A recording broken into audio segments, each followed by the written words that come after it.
Hello, everyone. Welcome to another podcast. We have a very special guest here, Raven-Rae Platts, who goes musically by the name of Raven-Rae. She's a dynamic singer songwriter and high energy performer who masterfully bridges the gap between the classics and contemporary music. Known for her versatility, Raven fuses neo soul, if anybody knows what that is, pop, jazz, and R&B into her dramatic and captivating performances. Born and raised in Cleveland, Ohio. My aunt Ann actually lived in Cleveland, Ohio, so I haven't been there in years. But yeah, it's a nice little place.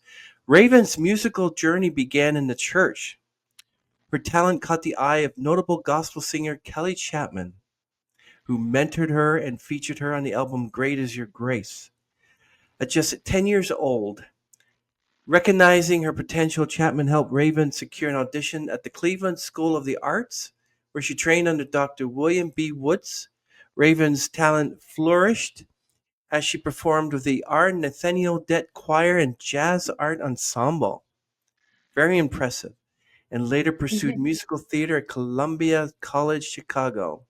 So in 2019, this is of course before the pandemic, Raven returned to Cleveland, diving into professional theater and releasing her debut EP, Borderline, which sounds like a Madonna named, I think, her first album, Borderline.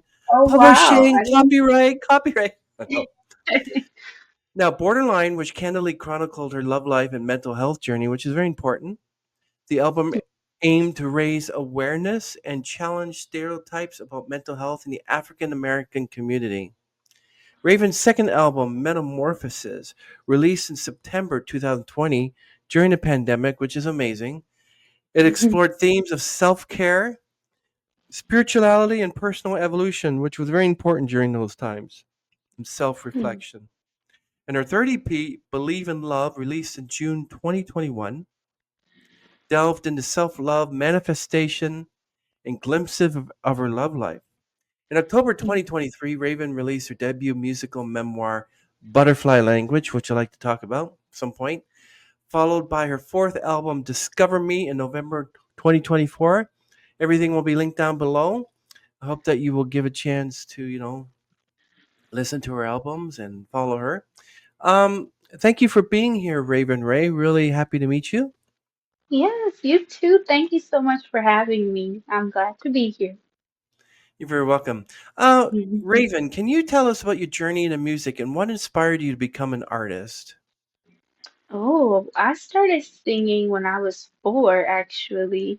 And as you said, I started in the church, and then from there, my mentor, she picked me up and she was like, I see a light in you, and I want to nurture that. So my grandmother was like a little skeptical at first, but she let me be under her wing and like learn from her. She had a lot of knowledge about just like what I wanted to do at the time. So that's where I started.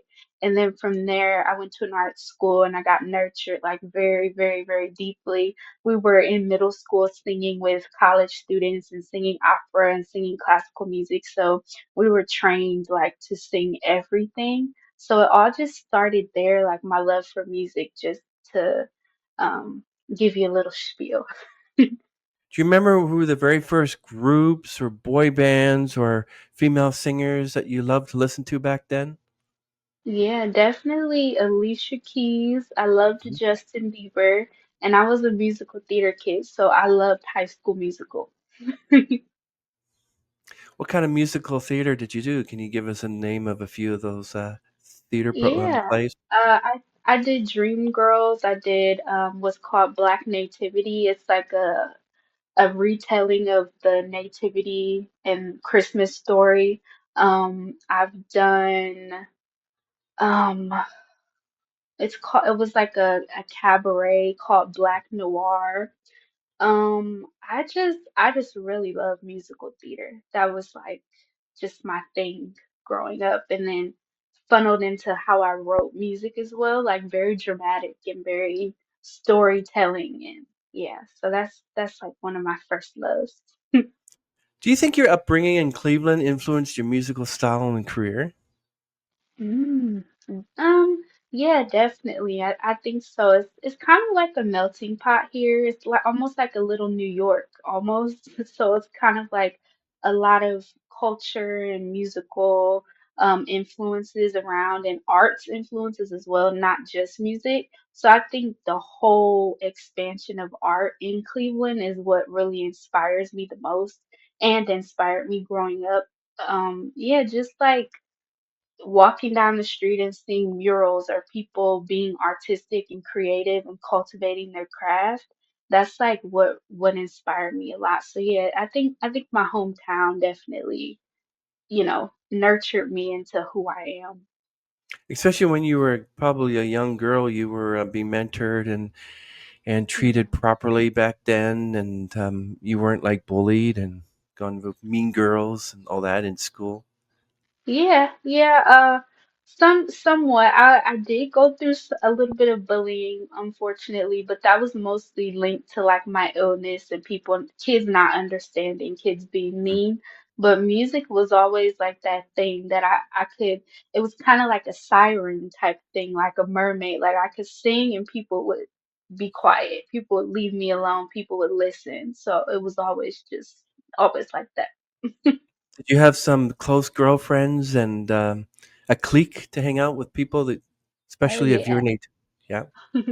Yeah, we were all in choir and we were all like very close knit and still are to this day. So I think if I hadn't gone to that school, I wouldn't have met my husband. I wouldn't have met my best friends to this day. So yeah, I had a real close knit group and we still are close and talk all the time. Does your husband encourage you and love your music as well? Yeah, he does. He does. He's actually the inspiration for the majority of it. I'd say like in 80, 90%. Uh oh, I think some something's of the gone first wrong with songs the that I internet. wrote were about him were high school Can you hear me? sweethearts. So I was writing a lot of my Okay. music back then, and it all just was about what I was going through, like new, fresh, young love and all of that stuff. So yeah, he's very supportive and the inspiration, I would say. For a lot of it. It must have been pretty exciting to be mentored by Kelly Chapman at such a young age. How did it Yeah. shape your musical abilities? She taught me I could sing anything, I think, even that young. She was a soprano, so she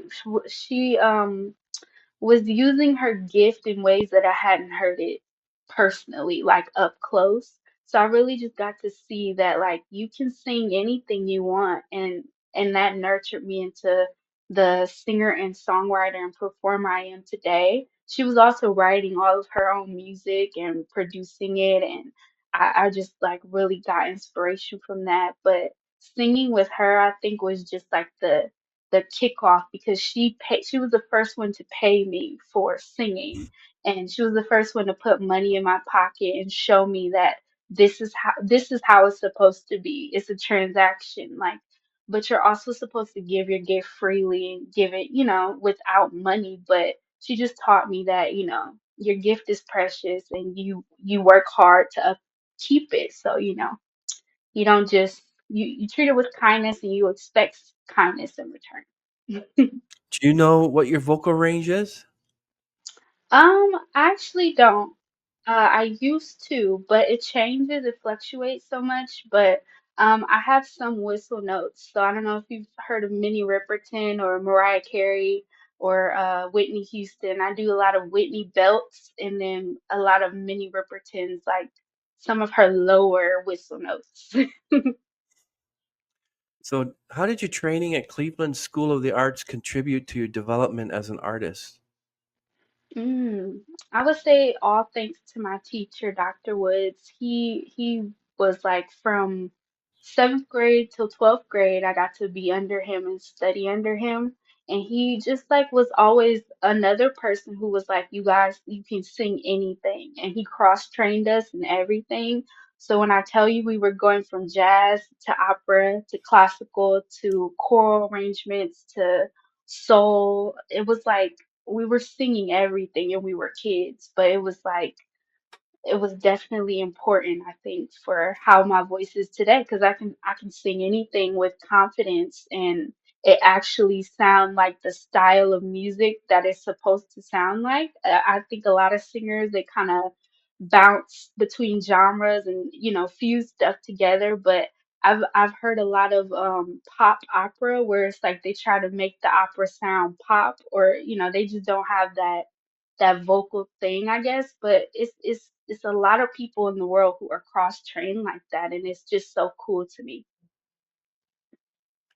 Yeah. So how do you stay motivated and maintain self belief in the face of setbacks? I would say meditation for sure. I like to stay calm and just focus on my craft and what I'm doing, and kind of just look at everything with a bigger picture type of mentality of where do I want to be and what is each lesson teaching me. So, can you share some practical ways to build self belief that have worked for you? Yeah. So in my book, Butterfly Language, I actually have a framework called Crushing Limiting Beliefs. And it's basically 3 steps. So you identify what your limiting belief is. And then, so say it's like, for somebody who can't cook. We'll say that. Like, oh, I can't cook. I've never cooked a day in my life. I don't know how to do any of that. And then you counter it with a positive statement. So it's, no, I can cook. I just don't have maybe all of the tools right now, but I can do it because I can do anything. And whether you believe that's fluff or not, it's just like a way to kind of just motivate yourself and rewire your brain to think the way you want it to think and not how other people try to put their impressions on you. I want to talk more about butterfly language, but in the meantime, I'd really be interested in you sharing the story behind your debut EP, Borderline, and its focus on mental health. That's exciting. Tell us more about that. Yeah, that all started with like my therapy journey at 19 and really wanting to share that with people. There were just a lot of people posting things online about like hurting, like how they were hurting and how they felt like nobody was listening to them and mentally just drained or anxious or sad. And it was like, well, we all feel that way. We all have these moments. And it was kind of just like, how do I share my story in a way that can relate with others and what they're going through. So it was just like a really important time, I think, to like get that art out of me and into the world to really just like help and inspire people. And it got a lot of positive feedback. So I'm grateful for that work. Yeah, you have the first track on there is Hurricane. So they Yeah. say that most of these musicians write songs according to experience. What experience did you hmm go through in your life that made Hurricane the song it is? hmm Hurricane was basically in my head, it's like the personification of depression. So if depression were a person to me, or a person or a thing, um, or just something, that you can see that's tangible. It would be like a hurricane, and you would just be like caught in the eye in the middle of it, and it's just circling around you. You're in the middle of like a ocean in a boat all by yourself, and there's no one to help you. And that's kind of like what Hurricane was about, like just being in that boat and feeling like life is rocking you to the point where you're about to go overboard and you don't know if somebody is going to come and save you. And then it was kind of just the realization of like, oh, I've been feeling lost at sea. Can somebody tell me if they're gonna come and help me? And then the next song kind of leads into like me helping myself. Yeah, I've heard from others, and especially someone that I cared about who she had depression and mental Mm, illness and anxiety. Now, with depression, it's a terrible thing because if you end up like if you had depression and high blood pressure, you usually end up having a stroke, and there's mm, usually a 90-minute window. You can literally wow. save them from going through irreparable damage. But she had a stroke, and she wasn't found for 3 days. Mm, So wow, it's a I'm terrible sorry. thing. And people have mentioned about mental illness, how it's sort of like you're going around like this whirlpool and like a Yeah. current, and you're trying to escape. So the only way to escape is to, to I can't say the word, but to like to end your life. You know. Mm. Mm. Um. So in the song Metamorphosis, your second LP, I guess, is uh sort of like something like the phoenix goes through. The phoenix turns into ashes and is born again. So it's sort of like Mhm. uh, what inspired the themes of self care and transformation in your album Metamorphosis. So it picks up where Borderline leaves off, and Borderline leaves off with me being able to breathe again after going to therapy and getting the help that I needed. And then we start out going back into like the egg phase. So it's like most people think a butterfly starts out as a caterpillar, but it starts out in an egg. And then it goes to the chrysalis and then it becomes a butterfly. So metamorphosis starts in the egg and it's kind of just like a realization that life can be good, life can be happy, life can be joyful, like all of the good things can be possible. It took a lot of inner work though for me to write that and be to a place where I think I could share not just the sorrow but the joy, because the thing they don't tell you after you kind of get, I won't say get over depression, but kind of get through it, is that now you kind of start to develop a different kind of anxiety of, oh, now I have to live. Now I have to now I don't want to live. I don't want to in my life anymore. So now I have to live. And that comes with like a different kind of anxiety. So that one for me. Metamorphosis, just like you said, the butterfly coming out of the cocoon and coming into her own. And that's you. And you named the butterfly Raven-Rae. Hmm. Yes. Awesome story. So you're talking about church back in the day. May I ask you what your faith in God has helped you through to bring you to where you are at this moment? What was your faith I like? think Yeah, I think my belief has been like everything almost. I did lose it for a while, just kind of being sick, and you get to a place where it's like, is anybody hearing me? Like, what is going on? Like, you gave me all these gifts, but I'm too sick to, give Mhm. them how I'm supposed to. So it kind of became a period of my life where I was lost, and I had to, like I said, do a lot of inner work and come back to what do I believe, not what did I grow up in, but what do I believe is true for myself. So I had to find that for myself, to be honest with you, and just like really go deep and search for it. And once I found my belief in God and my um just like the inspiration and hope again, it was like honestly just like a new me being born, I guess. And that's kind of where my next album took place. Yeah, usually that's what happens. That God puts us through particular issues in our life just to know that if we have the faith, and we'll be changed. It's like I've experienced that, and those that know the Lord have experienced that, and it's great that it's brought you here. Do you think your experiences with chronic illness influenced your music and artistic journey at all? Yeah, definitely, definitely. Especially this last album. I think I was trying to hide from it for a while and not really share that part of me. I shared the mental struggles I was going through, and I shared like my love journey. And then it was kind of like, well, this illness, this is something I deal with every day. This is personal. Like, I don't know if I want to share that part of me, but it kind of came to a point where it was like the same thing with the first album. Like people, I'm seeing them hurting. They're talking on the internet about hurting, how this disease is destroying them just as much as it is me. And I was Hmm. just like, well, there has to be some way that I can get my experience out in song, and that's exactly what I had to do when I was in that dark place. Um, is just write about it. Your new album out, Discover Me, which came out last year, Yeah. I wanted to ask you about the photo on the front. It's got you standing Mhm. on a diamond. Does that Yeah. diamond? Does that mean is that you? Yeah, that's me standing on there, and that's the diamond does represent me. Hmm. And basically, Discover Me is kind of like a metaphor. All of my albums are metaphors for some type of symbol.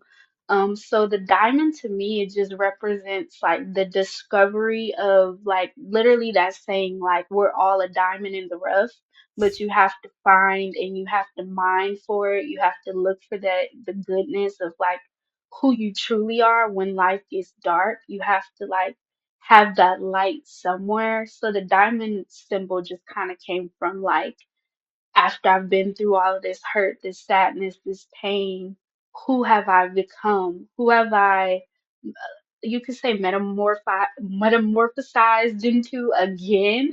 Who is that Raven? So it was just like a whole nother journey or a quest, and that's why I called it Discover Me. Raven, where did this hurt, sadness, and pain come from? A lot of things I would say, and I'm smiling about it now because I'm just happy to be on another side or be uplifted from it.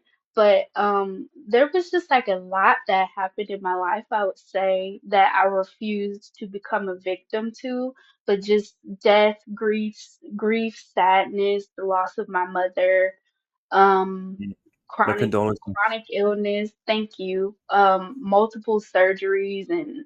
life-changing surgeries. I would say I had a spinal fusion surgery, so they were like, Wow. yeah, you're never gonna dance again, don't expect to move or have the same mobility Wow. on stage. And that was like a big part of who I was growing into. I had the surgery at 15, and that was a big part of my identity, was like learning how to dance and move and get into that part of my performance on stage. And then they were like, nope, you can't do that anymore. So that spiraled me, and I was like, oh, I don't know if I can do this. And then a lot of stuff just went unchecked, to be honest, until I was 19 and started therapy. So that was a game changer for me, and even Did, being able to write about it.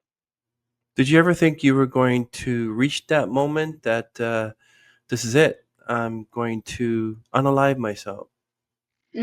Yeah, many times actually. I did get to that point many times and attempted many times, but obviously I'm supposed to be here. Mhm. Obviously there's music, there's work, there's art, there's inspiration to give and gifts to give. So that's why I'm still here. What hope, like what message of hope do you hope to convey through your latest project, Discover Me? Like, what do you want people to take away from it? I think the biggest thing I want people to take away from it is that no matter what you go through or experience in life, no matter what path you may feel like you're getting diverted to, it's kind of like you're playing a video game and there's like the main quest and then there's all these side missions. And it's like you are yourself no matter what side mission you go on or whatever you try to do. But it's just like the main message I think is that you're allowed to make mistakes, you're allowed to grow into yourself, and you're allowed to become more of yourself as well, no matter what you go through. Do you want people to hear this album and feel that hope, or do you want them to feel the sadness and pain from it? Definitely the hope, the love, the joy. Mm. All of the songs are high vibrational and written from a different perspective. I'm very clear and conscious of what I'm writing and what I'm putting out and the vibration that it casts into the world. So I'm making sure that my music is high vibrational and I'm not putting out any more songs about like bashing or doing any of that. So it's just like very important, I think, that people understand that high vibe message. Yeah, I was speaking to another artist who was in a group a long time ago, Mm, and he was telling me about things he went through that he wanted to unalive himself, and I was just like, it mm, was terrible. And then I said, but what about the one that you sang with? They didn't even care. They mm. didn't even call you. They weren't even there for you. And you Mm, avoided the question, but I'm thinking it's like the people you think are there for you, you find out in the end that they're not. And I know a few people, well, one person actually, and I really loved her, and she was part of my life. And then she said, "If you need me, I'll be there." And mm, she wanted to make sure I was okay. And then when it got to that point, she was never there, and I just my heart was mm, ripped right out. So, but yeah, I can mm, feel that what you're going through, and also you and I have something in common. I lost my mother over 30 years ago, so I I'm miss her sorry to every day. hear And I lost my father almost 25 years ago. So it's just that. Mm, it's a thing, and you just got to deal with it and you got to move yeah. on. Uh, Raven, do you like?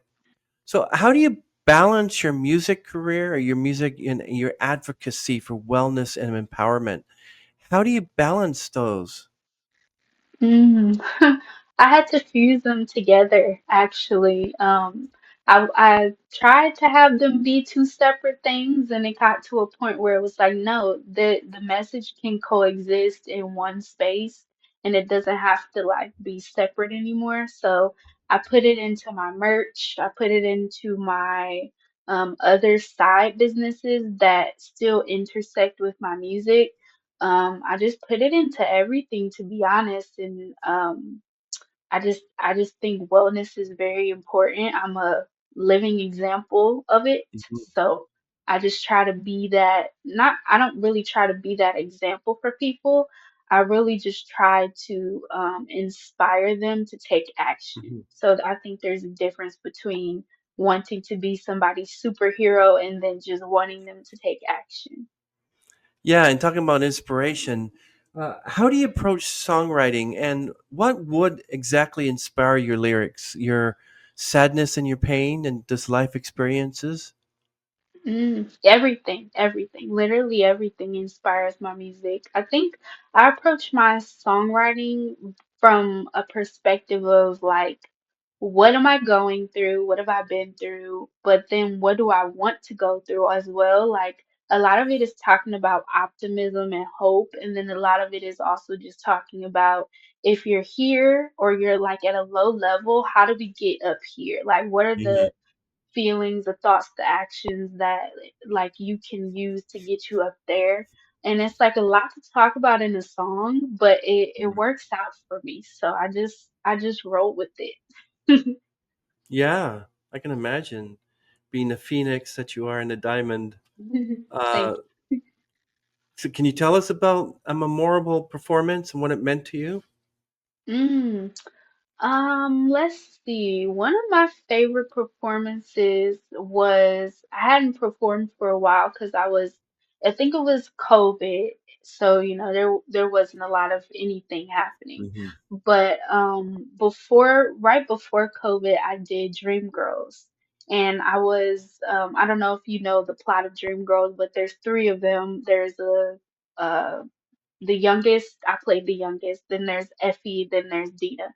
So that was just like a really, really fun experience because I got to use my whole voice in a way that I hadn't heard the role done before. Hmm. I've never heard someone sing that role as powerfully. So it's Hmm. kind of just fun to play around with it and do it that way. So that was memorable. And there were a lot of people who I got to meet and know, and I'm still friends with to this day, just like wonderful artists from Ohio.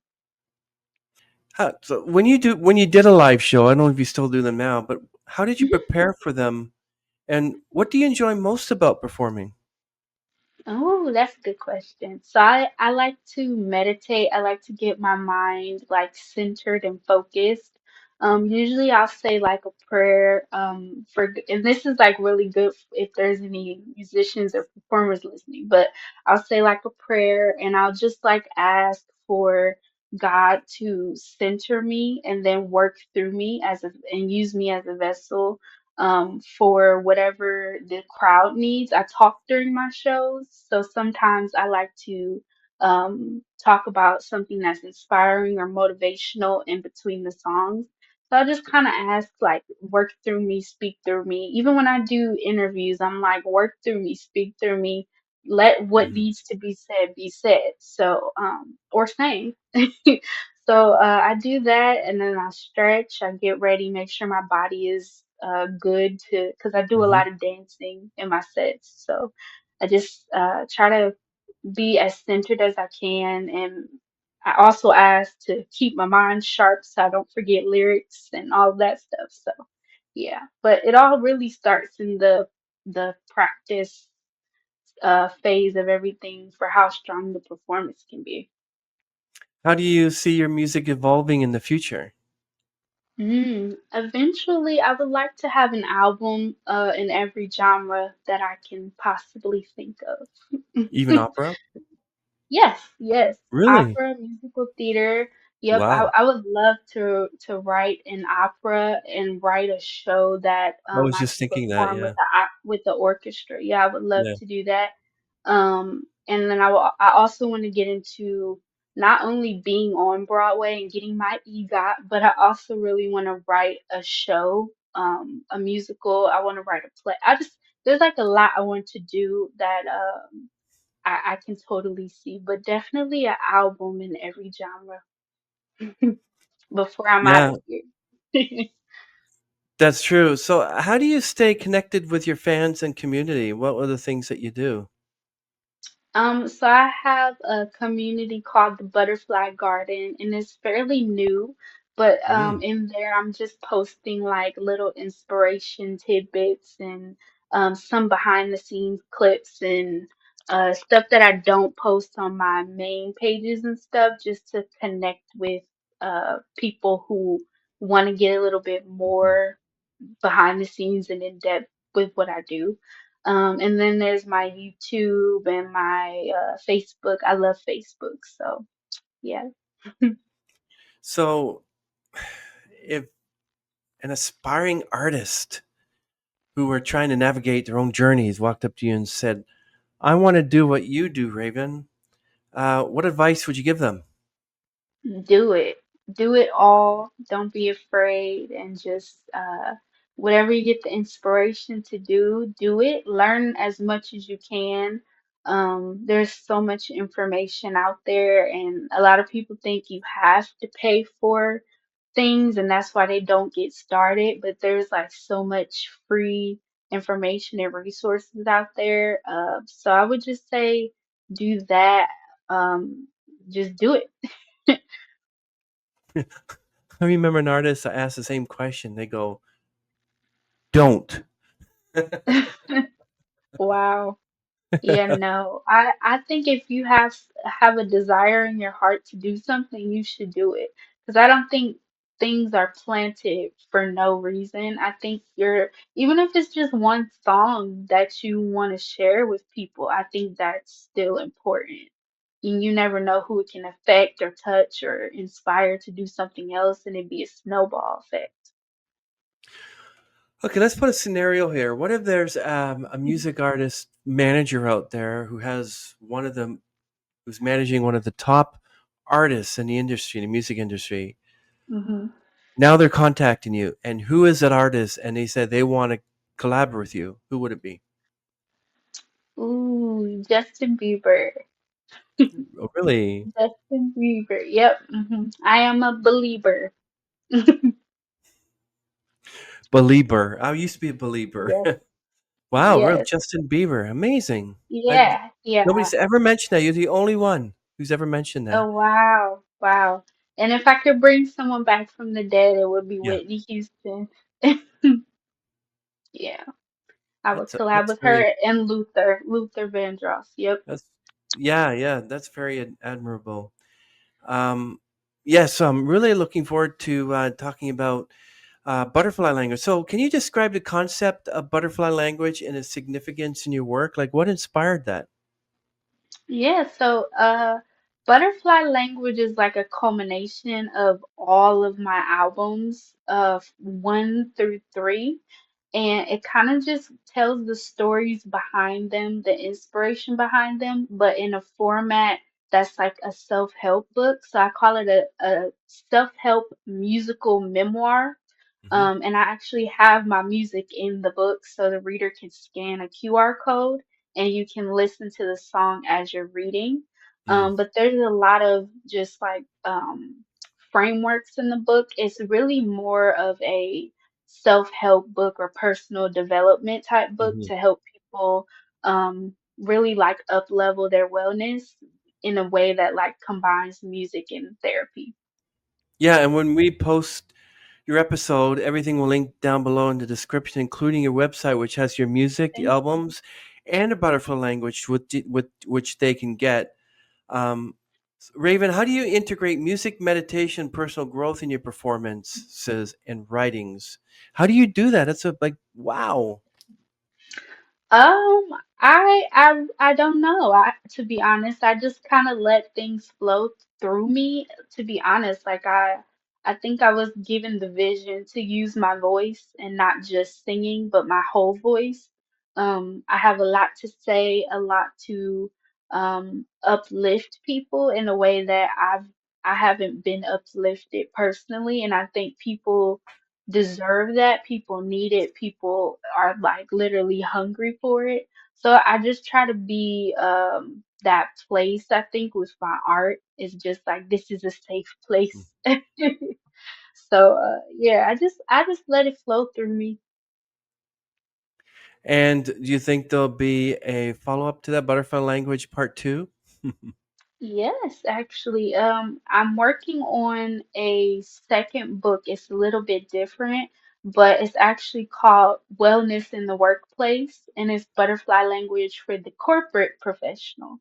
And then from there, there's gonna be like a whole series, so kind of similar to like the For Dummies series, but not for dummies. So it's just butterfly language for students, butterfly language for entrepreneurs, butterfly language for authors. So it'll be like a whole thing like that. Now, going through what you've done, the sadness and all that, but are there many challenges that you face in the music industry, and how have you overcome them? I haven't faced too many, particularly because I'm a independent artist. But I'll say the challenges I have faced really are just people saying no or not right now or we're full, we're booked. Those are just things that you overcome as an artist, I think. Um, and it's just like, okay, well, if you don't want me, somebody will. So it's kind of just like that. And then also, I think for me, the empowering thing as an artist is that I can always create my own spaces. So I just keep myself mindful of that. Like, you don't have to play by anybody else's rules. You just have to play. Yeah. So there's some of the ways that you use your platform to raise awareness about mental health in the African American community. Yeah, and not just my community. It really started there just because people needed to see that reflection directly, but really just with all people who are struggling, to be quite honest. I think Mm. anybody can find inspiration from what I've gone through and relate to it in some way, even if they don't look like me. So with butterfly language, is there anything in there that you think would help people? Yeah, I like to go to my FAME framework to give to people. And FAME is an acronym. It stands for Focus, Aspire, Mentally Prepare, and Execute. And every step is just like you focus on the goal. You don't try to do too many things at once. A lot of us have five different goals simultaneously, and we have like three arrows, and we're Wow. trying to hit five targets and you're losing all your arrows trying to hit five targets instead of focusing on one. So that's the focus. And then aspire is just, well, where do you want to be with the goal when it's all said and done? And then mentally prepare is like you're meditating on it, you're getting yourself ready and prepared to execute, and then you go. Yeah. So? Do you feel that your spirituality plays a lot in your music and personal life? Oh yeah, definitely. I don't think my music would be the same if I didn't have a spiritual anchor. And Hmm. because I put so much symbolism and metaphors in my music, it's like you can listen to it. in a multitude of ways, but you're Mhm. always, I think, gonna catch the metaphor and be like, what does that mean? And then I put a lot of double entendres in it as well because that's just like how I love to write. But spirituality, I think, is definitely just biggest thing for me, I think, is because it's like the core or the roots. I don't know. Mhm. But yeah, yeah, it's deep for me. So, what are some of your goals for the next few years, both personally and professionally? Hmm. The next few years I'd like to have a bunch more albums, bunch more music out. And then personally, just like enjoying family and Mhm. friends more and enjoying life more. I'm really enjoying my 20s, the rest of my 20s, and uh, I like to joke that sickness robbed me of my mid 20s. Mm. So I'm just kind of like trying to enjoy the rest of it, and not that anything bad happens when you turn 30. That's not what I'm saying. But yeah, just enjoying family. Yeah, you're talking about you want to have a bunch more albums of it. So, um, can you share any other upcoming projects or collaborations that you're excited about? Yeah, so You're going to work I'm with Kelly releasing. Chapman again? I hope so. I do hope so. That would be great. But just a few more singles this summer, probably that will be coming out soon. So I'm excited about those. And then maybe two albums before the year is over. We'll see. Not bad. So, what impact do you hope to leave on the music industry and your listeners? Butterfly language, definitely. Through my music, I think that's just what my music is. When I leave this earth, I want people to say, "Oh, she's speaking and singing butterfly language in her music," and they know what it is. And when you talk to people, they're like, "Are you bilingual?" And then they're like, "Oh yeah, I speak Spanish, I speak English, I speak butterfly language. I can speak to you from my heart, my soul, and that's what that language is." So yeah, that's the impact. Oh yeah, definitely. Well, thank you so much, Raven Ray. I really Thank appreciate you you. being on the podcast. I really appreciate speaking with you, and I wish you all the success. And I'm looking so forward to hearing more music. And everyone, I'm Thank going to be you. linking her website where you can get her music and her butterfly language and everything you need to know down below. And yeah, I'm so happy about this, so Thank excited to you. learn that you're using your faith for positive things. And I'm glad Yes. that sadness is gone from you. And you just live Thank one day at a you. time, you know. And if Yeah. you follow like Proverbs says, trust in the Lord with all your heart, lean not to your own understanding. You know that one, right? Yeah. Yeah.